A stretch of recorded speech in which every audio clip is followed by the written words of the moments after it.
हमारे लिए आज की तिलावत इर्मिया नबी का सहीफ़ा 18वां बाब 18वीं से 20वीं आयत तक। तब उन्होंने कहा, आओ हम इर्मिया के खिलाफ़ मंसूबे जात करें, क्योंकि काहिन के ना होने की वजह से शरीयत हरगिज़ जाती ना रहेगी, और ना मशवरत मशीरों के ना होने से, और ना कलाम नबी के ना होने की वजह से।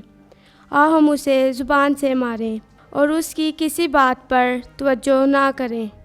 ऐ खुदावंद, तू मुझ पर तवज्जो कर और मेरे मुखालफों की आवाज़ को सुन। क्या नेकी का बदला बदी से दिया जाए, क्योंकि उन्होंने मेरी जान के लिए घड़ा खोदा। याद रख कि मैं तेरे हजूर खड़ा हुआ ताकि उनके लिए नेकी की बात करूं और तेरा गज़ब उनसे पलट दूं।